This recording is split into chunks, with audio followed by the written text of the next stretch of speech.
Well, good morning, everybody, and welcome back to Suburban Homesteader Wyoming, Arizona. And we have just arrived in Buffalo, Wyoming, and that is at the base of the Bog Horn Mountains. And usually you can see the snow-capped mountains, and you can just barely see in the sky some patches of snow, but there's a lot of fires. And so as we go up the mountain, we'll be able to see the snow-capped Rocky Mountains, actually, but we're only going to go into the Bog Horns.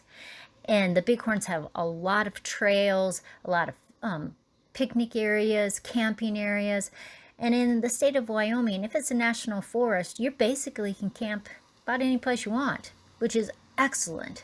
Fun old car.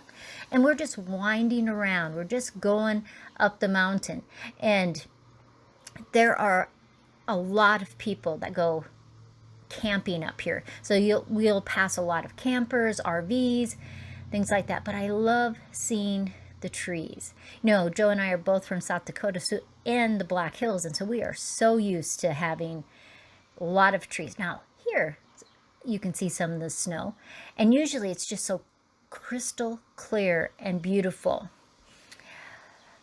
But those are massive areas of snow in July. Now look at these people. They're probably going up into the Bog Horns to ride on some of the trails, because there's a lot of mountain biking in there, and there's hiking trails and picnic areas. So much fun. And as we get up higher and higher and higher, we get to see the mountains more. Give you some perspective. From Buffalo, Wyoming to the Rocky Mountains, driving, it takes about 4 hours. Probably 215, 220 miles to get to the Rocky Mountains. And Yellowstone is actually in the Teton National Forest. And sometimes when we're driving, we can see the mountain, and sometimes we can't see them at all. And it's just the way the mountains are curving and the road is twisting around. But you see a lot of wildlife, you see a lot of birds. It is just a wonderful day trip to the Bog Horn Mountains. And it's just vast. And we have always just so enjoyed just going day trips or camping. And today we are going on a picnic. And so I made a picnic lunch. And what you find when you get up into the mountains is the stillness and the quietness. And we just really needed that. Now Joe thinks this area that they're clearing, they're actually going to put in another picnic area and campground area, because it is busy in the summertime. And some of the roads are really rough, and some of them aren't too bad for gravel roads, because we've gone off of the main road.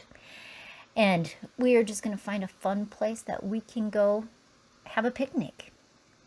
And you'll see a lot of people from all over the United States, but a lot of people locally. Our area, Buffalo, Sheridan. And actually, when we go around this curve, we should be able to see the Rocky Mountains again. And there they are. But look at those massive amounts of snow in July. Now, it may not look very big here, but remember, we're a long ways away from them. But one of the things I also like to do is just see what's growing, what's blooming, what's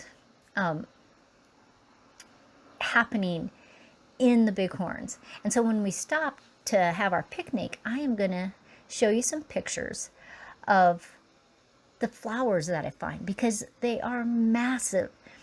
From a distance, you don't really tell that, but when you start walking through, they're just everywhere. And I just really love that.